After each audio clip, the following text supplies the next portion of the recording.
Hello बच्चों। तो 21 जनवरी को पहली शिफ्ट में जेई मेंस में ये क्वेश्चन पूछा गया कि एक रिंग है जिसका एरिया तुम्हें दे रखा है और इसमें से एक मैग्नेटिक फील्ड को पास कर रहे हैं अपन जो परपेंडिकुलर है रिंग के। तो उसकी वजह से जो हीट प्रोडक्शन होगा रिंग में वो अपने को बताना है। ठीक है, तो इसमें हम यहाँ पर देखते हैं। देखो, हीट का जो प्रोडक्शन होगा वो किस वजह से होगा। पहली चीज़ तो हम देखते हैं कि हीट जो है वो करंट फ्लो की वजह से प्रोड्यूस होगी। और करंट फ्लो क्यों होगा? क्योंकि जो मैग्नेटिक फील्ड है वो चेंज हो रहा है, जिससे फ्लक्स चेंज होगा, फ्लक्स से ईएमएफ इंड्यूस होगा और ईएमएफ से करंट फ्लो होगा। ठीक है, तो सबसे पहले अपन फ्लक्स कैलकुलेट करते हैं। जो फ्लक्स है उसकी वैल्यू जो है वो हो जाएगी अपनी कितनी, NBA, यही होता है। तो नंबर ऑफ टर्न्स जो है वो 1 है। बी मैग्नेटिक फील्ड जो है वो दे रखा है sin 100t और जो एरिया है वो भी 1 दे रखा है। तो फ्लक्स की वैल्यू जो है वो आ जाएगी sin 100t। यदि मैं इंड्यूस्ड ईएमएफ निकालूँ तो ये आ जाएगा -d∅/dt, लेकिन मुझे ओनली मैग्नीट्यूड चाहिए। तो ये हो जाएगा, इसका डिफरेंशिएशन करेंगे तो cos 100t × 100।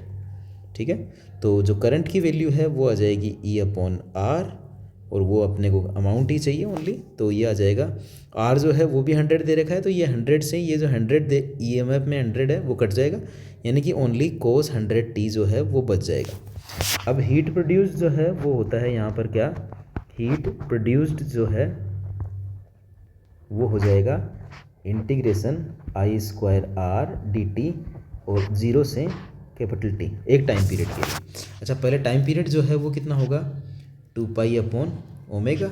ओमेगा की वैल्यू अपने को दे रखी है यहाँ पर 100 ω/t है ना, लिख रखा है। साइन ω/t में ओमेगा जो है वो 100 है, तो 2π/100 यानी कि π/50। ठीक है, तो अब इसको हम आगे इंटीग्रेट करते हैं। तो देखो, जो हीट है वो हो जाएगी इंटीग्रेशन, R जो है वो बाहर आ जाएगा तो यानी कि 100 और I² जो है वो हो जाएगा cos² 100t × dt और 0 से π/50 तक।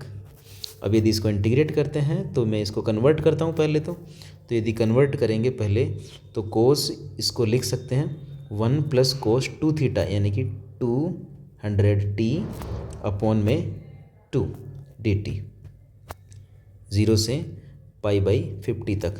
तो ये हो जाएगा 100 और इसका इंटीग्रेशन यदि करेंगे तो 1/2 का हो जाएगा t/2 और cos का जो है वो हो जाएगा sin और 200t और अपॉन 200 पहले से है तो ये हो जाएगा 400 और 0 से π/50 तक। अब देखो, वैल्यू यदि इसमें पुट करेंगे तो पहले अपर लिमिट पुट करेंगे तो π/50 से ये हो जाएगा π/100 और इसमें पुट करेंगे अपन π/50 तो π/50 यानी कि 4π बचेगा, 4π में 0 हो जाएगा साइन, तो ये तो 0 हो जाएगा। फिर माइनस और 0 पुट करेंगे तो दोनों में ही 0 हो जाएगा, यानी कि यही बचेगा।